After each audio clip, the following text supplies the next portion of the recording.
Good. Go ahead, Teresa.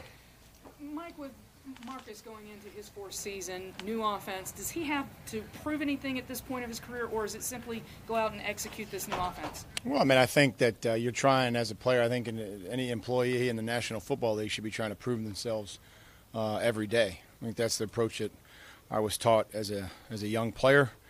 It was an approach that I was taught as an older player, and I try to take that approach as a coach, that every day we're trying to prove our value and our worth to the football team.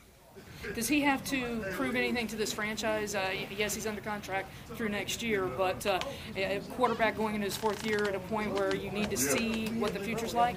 Every day, every single player and every single coach should try to prove themselves to the team and prove their value every single day. And whether that's a quarterback, a defensive lineman, a running back, and a linebacker coach, I think that's just the approach that we have to take, that every day we're trying to prove our value to the team.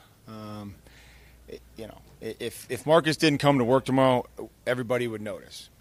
But, that you never want to be a guy that if you didn't show up for work or you were late, that nobody really noticed.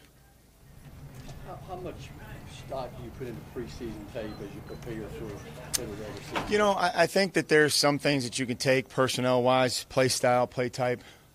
But just like I told the team on Monday, there's going to be a lot of things that come up on Sunday that we haven't been able to show them.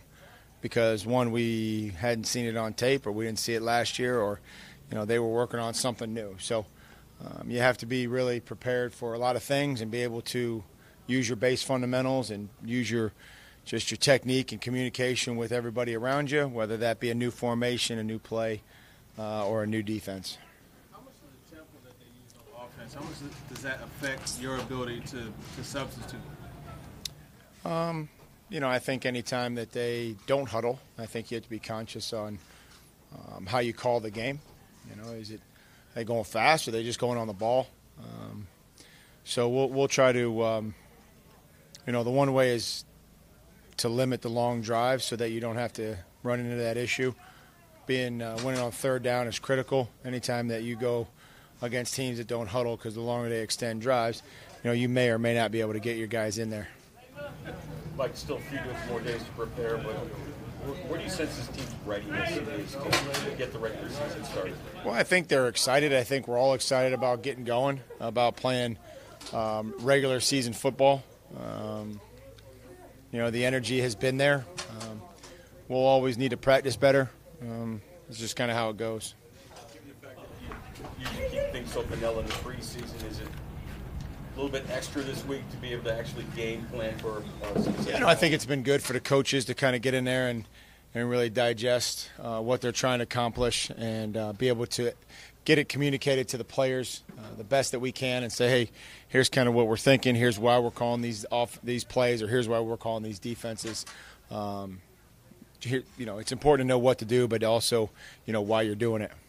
Are you yourself excited a little bit to see what, I guess specifically the offense might have now that there's no more vanilla and, you get to see everything out there? Well, I mean, wouldn't single out the offense. I'm excited to watch our punt team operate, see if we can go cause another fumble on the punt team. I mean, we've caused 2 fumbles on the punt team. We just haven't been able to recover them. And so those are huge plays. And so I'm excited to watch the defense. I'm excited to watch the offense and just really overall excited to get going on this regular season football. So I wouldn't single out just the offense. How are you going to know when you go prep? How are you going to know when you've done enough, or as a head coach, you always got to think? I mean, I think when the foot meets the ball, I think that's kind of when the preparation hopefully stops, is that we're continuing to try to find one thing that can help a player. That's our job as coaches, is to look at a player and try to find one thing that can help him win on Sunday. And when you find that and when he's able to digest it, then you try to find one more thing for him to take in and understand a concept or maybe a scheme they're trying to do. Should the timing of the offense be down? Receiver, quarterback timing, quarterback target timing. I mean, should there be any questions left about that? Is that something that needs to develop as the season goes on? Well, I mean, I think, again, this is a development league, and it's a progress league. You have to continue to get better each and every week. So hopefully it's really good right now, and it gets even better. But, we'll have to see. And I think each week the coverages, the matchups, a lot of that dictates, what it looks like. So, again, without having to go out there in a regular season football game and kind of building the game plan and operating the passing game, right now we'll just have to rely on our preparation until Sunday comes. Given Corey's struggles with injuries last year and kind of, maybe held him back a little bit, how important is this year for his development in particular? Because a lot could be expected of him possibly being a lot's expected of everybody. I mean, irregardless of where you were drafted, if you're on the team, there's a lot expected of you. If you come in here to work, there's a lot to be expected of you. So expectations aren't going to change whether you were the 5th pick or a free agent. I guess you could just have to trust me on that. I try to hold them to a high standard, just the same way as I'm going to be held to a high standard. We're excited about Corey. The time that he missed or wasn't out there, that was because of us. It wasn't because of Corey. I mean, that was because we made a decision to say, hey, we're going to need to make sure here's the plan. We're trying to keep you as healthy as possible. And he didn't like it. I mean, he gruffs at it, and he huffs and puffs, and he wants to go. But, there were times we felt like it was better that he didn't. And so it's going to be good to see him be out there and raring to go on Sunday. You got to work with Harold Landry a little bit during individual. How did he seem to be adjusting to getting back on the field? Good. I mean, I think him and Derek and Rashawn over in that group, the head coach's circle, kind of give me something to do for 15 minutes. I thought they looked okay.